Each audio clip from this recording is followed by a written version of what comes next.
Айқас, авторы Ақселеу Сейдімбек. Табиғат шіркінің тылсым құшағында көз көріп құлақ естімеген небір ғажап құбылыс бола береді екен. Сол бір оқиғаны өз көзімен көрмей, біреуден естісем нанбаста едім.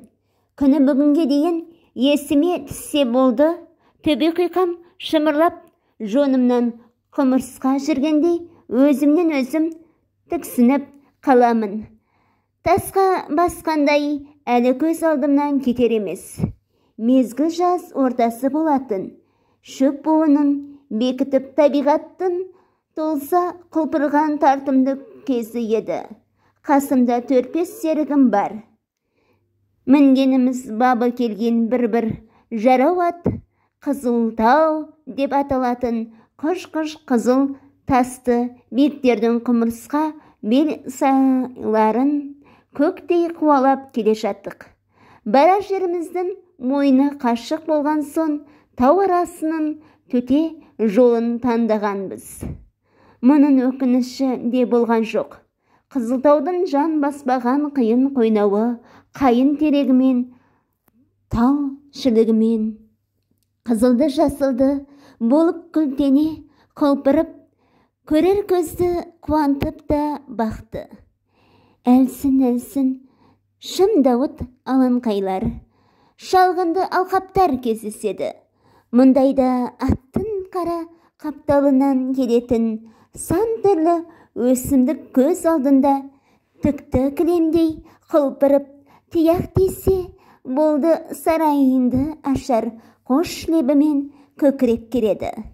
Тау арасының осынау малына мүлгіген көрінісі төңіректегі көкке бой созған құс қиялымен үстінен үңіле төнген аңғал-саңғал жақпар тастарымен астасқанда бейне бір қиял денесімен қауышқандай күйге түсесің.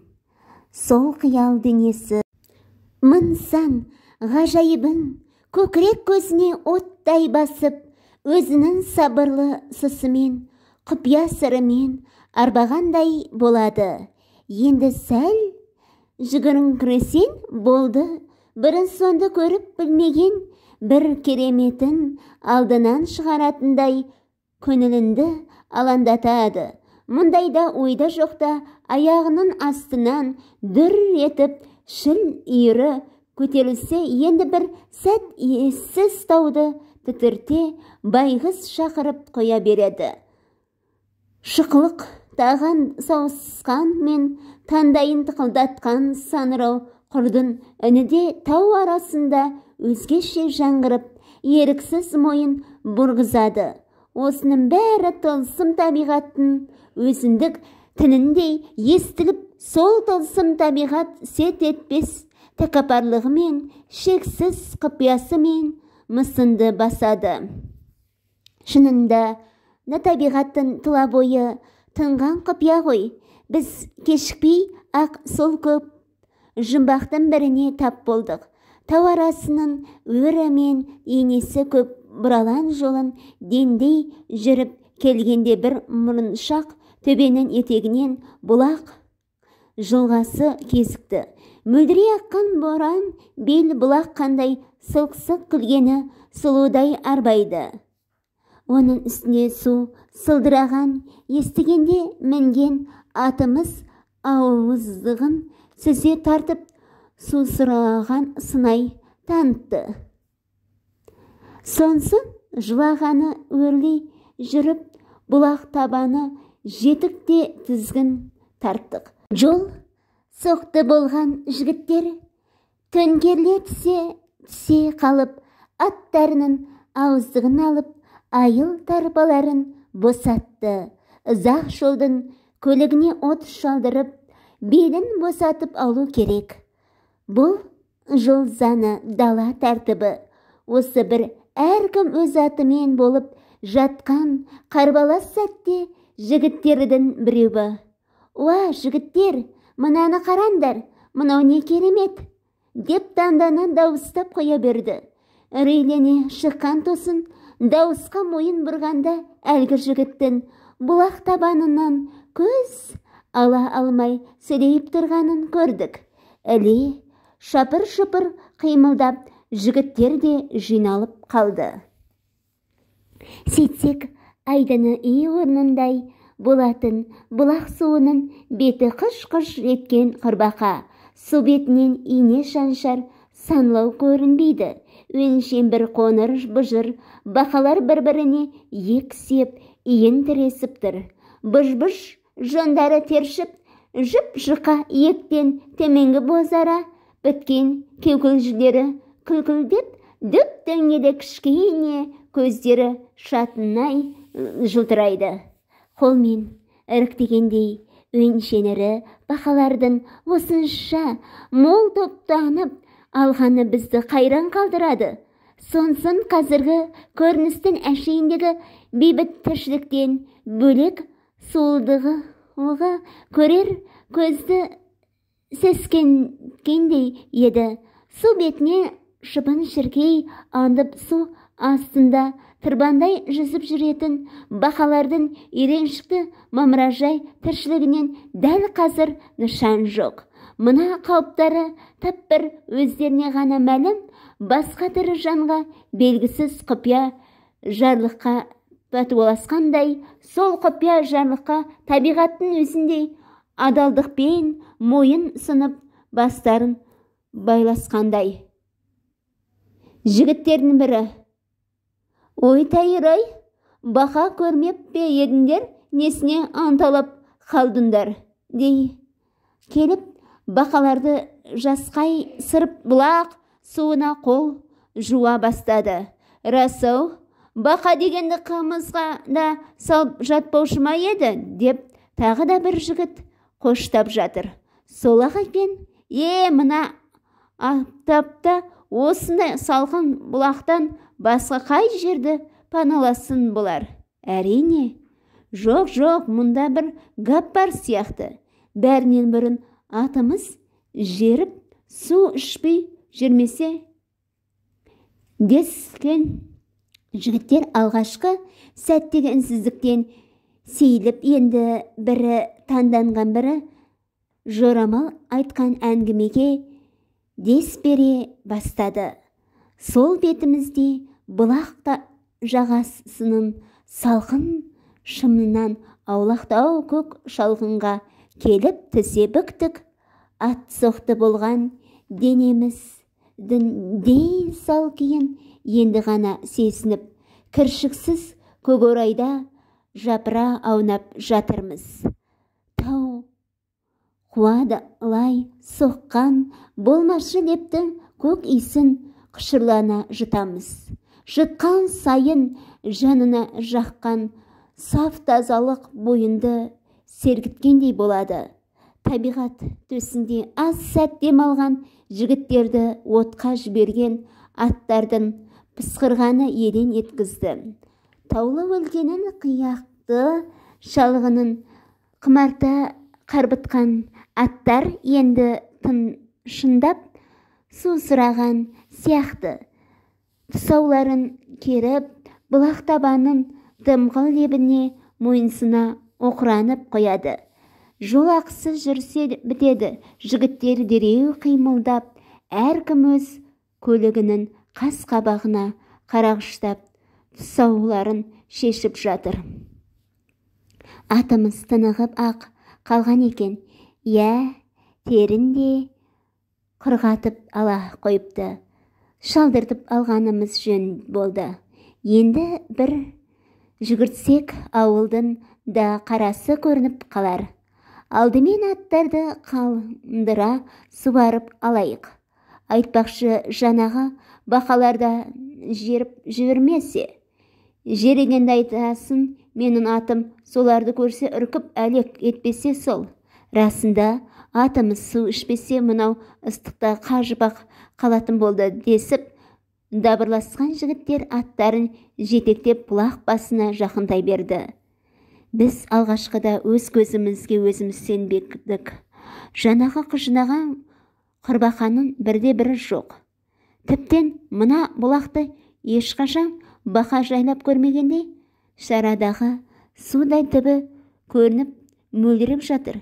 Жігіттердің бірі маңайындағы шалғын арасын сүзіп, енді бірі бұлақ жылғасын біраз жерге дейін етектеп қайтты. Үшті келі жоқ, жер жұтып кеткендей. Бағанаға келген беттегі таңданыс ба? Біз енді бұл жайттың тегін емес екеніне ден қойып көңілімізді осынау құпия еліктіре жайлап алғандай болды. Асықпай атымызды суарып, айыл тартпасын тартып, үзеңгіге аяқ салған кезде жігіттердің бірі шыдамаған болу керек. «Ау!» деді. «Тым болмаса төңіректі бір шолып барып жүрекші. Бақалардың мына қылығына қайран қалып тұрмын». Бәріміздің де көкейімізден кетпей таңғалдырған жұмбақ сол болған сон. Шынында да қанатты жоқ қой ұшып кететін. Бір шолып жүрек. Мына өзі естір құлақ нанбайтын жайт екен. Байқасақ байқайықшы десіп, төңірегімізге көз жүгірте бұлақ желкесін өрлей көтеріліп, тау бөктеріне тұяқ іліктірдік. Бұл тұстан әлгінде ғана аттанған бұлағымыз қол айнадай жарқырап айқын көрініп жатыр. Су беті дірілсіз, тіршілік нышаны жоқ. Сай табанын ұйқаса біткен шалғынындай емес. Бөктердің шөбі сұйық, жері шақты. Сонсында аяқ астынан әлсін бұлдырандай қашқан кесекелер талай жерге дейін көз ілестіріп келеді. Бір мезгілде алдымызда келе жатқандардың бірі «Уай, мұнда кетіп барады» деп аптыға айқай салды. Біз де атымызды тебіне түсіп, алдымызға көз тігіп қатарласа бердік. Сөйсек, тас лақтырымдай жерде бөктердің жалғыз аяқ сүрлеу жолымен бағанағы бақалар балп-балп секіріп шұбап барады. Өзгеше бір құдіретті жарлықтың құзырына бағынғандай аял етіп аландар емес. Дәл қазір шымын шіркей төңірегінде өтетін ұсақ түйектен ада тәтті тірліктің өзгеше бір ұлы шеруін тартып бара жатқандай. Жосыла жөңгілген бақалардың алды дауыс жетер жерде кетіп барады.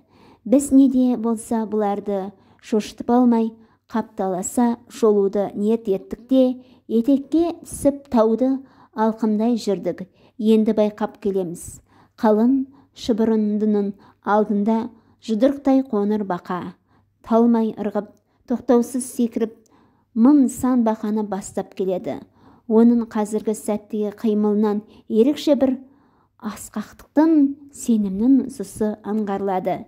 Желкесі кекжиіп, сүйір егін алға қарай ұмсына созып, ек кекужірін дамылсыз күлкілдетіп лүкіте қарғиды. Соңынан ерген бақалардың қалың тобыры да шашау шығар емес. Бәрі де тілін тістеген, үнсіздікте алға қарай түнере ұмтылысып барады. Олардың қазіргі кейпі қанды қырғынды қас қақпай қарсы ала білетін, ұлы шайқасқа тілене ұмтылатын нағыз жау жүрек жауынгерлер сияқты еді. Бұлар қайда барады? Мына аптапта шымы солқылдаған саялы бұлақтан неге безді екен? Оларды осы шама ұжымға бағындырушы нендей құдіретті түйсік? Әлде барлық құдіреттің тетігі сонау қара тартып бара жатқан жұдырықтай қара бақада ма? Осы сияқты шешуін таптырмас сұрақтарды таңырқай қайталап, бақаларды жанамалай жүріп келеміз. Дәл қазір артық ауыз дабыр сөзі де доғарғанбыз. демімізді ішімізге тарта анталап күбір-күбір қысқа қайыры тіл қатысқан боламыз. Бар зейініміз бақалардың қалың шұбырындысында. Кешікпей ақ бақалар шеруінің шынында да тегін емес екенім, бұл олардың тәтті тіршілік үшін тәуекелге басын байлаған өмір жорығы екеніне көзіміз жетті. Алдымен бақалар нөпірін бастап келе жатқан жұдырықтай қара көсемнің қарсы алдымнан болмашы шаң көрінгендей болып еді. Алғашқада таудан құлай соққан желдің жол істін үйрегені болар деп мән бере қоймадық. Бірақ тақалған сайын үзеңгі бойындай ғана көтерілген әлгі шаңның шүйкедей созылып жылжып келе жатқан аңғардық. Бұл көрініс өзінің жұмбақтығымен бізді бұрынғыдан бетер таңырқатып атымызды тебіне анталай түстік. Айтқанша болған жоқ, жаңағы шаңның ішінен шершік ата серпілген қара шұбар жылан көрінді. Бармақтай басын қақшита көтеріп алып қайтқандай есіп келеді. Қара бақа сияқты, мұның да қимылында өзгеше бір уытты сенімнің, запыран ашудың лебі бар. Көрер көзді тіксінткендей сұсты ақ. Біз бұл жыланның соңындағы буалдыр шаңның ішінен суман қаққан қалың түйме басты көргенде жонымыз шымырлап қоя берді. Бұж-бұж етіп арқан бойы жерге шұбалған қалың жылан суман етеді. Біз еріксіз аял етіп тізгін тарттық. Сол жақта қара бақа бастаған қалың нөпір тақалып ақ қалды. Екі жақта аял етіп тайсақтар емес, қайта дәл қазір бірін-бірі сезіп қойғандай қимылдарын ширатып асыға ұмтылысып келеді. Тап бір дүбірлі шайқасты күткендей демімізді ішке тартып біз тұрмыз. Кешікпей-ақ кемелей ұмтылысып бірін-бірі кеудемен қаққан екі жақтың қалың бақасы мен жыланы ию-қию араласып кетті.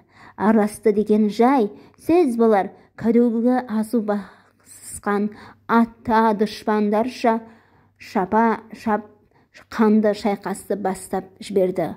Аузын арандай ашқан бақалар көзі ілеспес шапшандықпен лып-лып ырғып қарсыласын оңтайлы жерін шаттауша қысуды нысана еткен. Жыландар болса басын кекжите көтеріп, жарты денесін садақтың жебесіндей кезеніп сысты уытпен айдынын асырғысы келгендей. Ол бетпе-бет келген бақа мен жыланын белдесер алдындағы бір сәттік қана көрініс. Мұнан әрі лып етіп не бақа секіреді, немесе жыланның жұмыр денесі жарқ етіп улы басы көздеген нысанадан табылады. Мұндайда бақа да қарап қалмайды. Жаңағы жарқ еткен жылан денесінің не желке тұсында, не бауыздау алқымында тырбандап жабысып жүргенін көрерсің. Жылан болса қыл шылбырдай жұмыр бейнесін біресе жиырып, біресе жазып аласырады. Мұн бұралып алып өзгеше бір отпен ышқына жазылғанда шертіп кеткен серппеге ұқсайды. Жұп-жұмыр денесінің не бас жағы, не сүмбідей құйрығы жиырылып жазылған сайын шақақты жерге торс-торс соғылады. Бақалардың қимылында сақтық басым. Тап бір қарсыласының аңысын аңдып жүрген әккі жауынгерлер сияқты. Оңтайлы сәт туғанда бір-ақ рет қимылдайды. Бақа қимылын орайы келіп, ұрымтал жерге аузы іліксе, болды жұлдызы орнынан туады екен.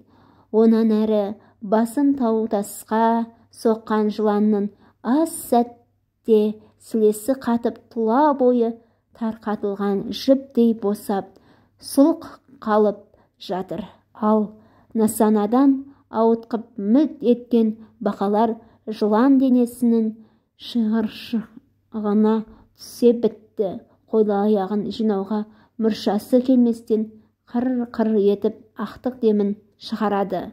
Жандыр шығырдырер ырағы жығы шайқас бие сауымдай уақытта созылды. Бұл мынау кейін аспан жарық дүниені тәтті тіршілік үшін жұмыр жердің бетінде болар беретін қанды қырғанның ең бір аласапыран алапатты сияқты еді. Мидай араласып ию-қию болған мың сан қол өлім мен өмірдің арасын жалғаған қыл көпірдің үстінде қидаласып жүр. Дәл қазір тіршіліктің қаншалықты тәтті екенін көрген жанның көкірегін шарпып өткендей. Белуардан өлім кешіп жүріп, өмір үшін атой салып айқасқа шығу өзгеше асқақ көрінеді екен.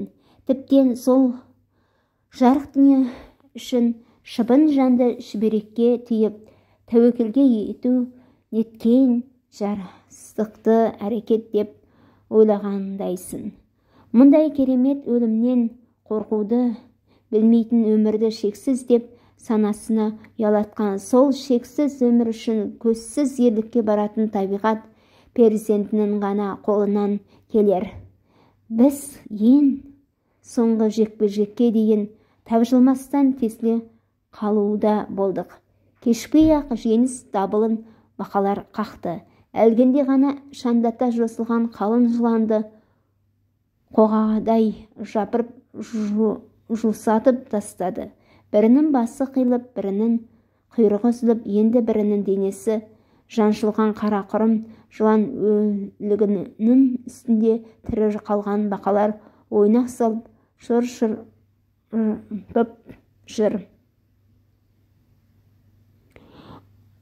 Олардың бұл қылығы жылы қанның дәміне енді ғана құныққан, енді ғана тіленіп тұмсық тіреген қорқаулар сияқты. Тіптен қайсы бір бақалар әлі де болса тулап жатқан жылан құйрығына тап-тап беріп қашан қимылсыз қалғанша сілкілеумен болды. Тау бөктерінде пырдай болып шашылған қалың жылан үстінде тіршілік нышаны әбден сейілгенде барып, бақалар кейін серпілді. Олардың қазіргі кейпі ұрыс даласынан енді ғана құр сүлдері шыққан, бірақ жүздерінен жеңіс лебі ескен нағыз жау жүрек батырларға ұқсас еді. Қадірменді алтын босаға тыңдармандар, сіздерге бұл айқасты дұрыс оқып бере алмадым деп ойлаймын. Бірақ та сіздер мені қолдап тіркеліңіздерші, өздеріңіздің ойларыңызды жазып кетіңіздер және тіркеліп лайк басыңыздар. Сіздерден өтініш.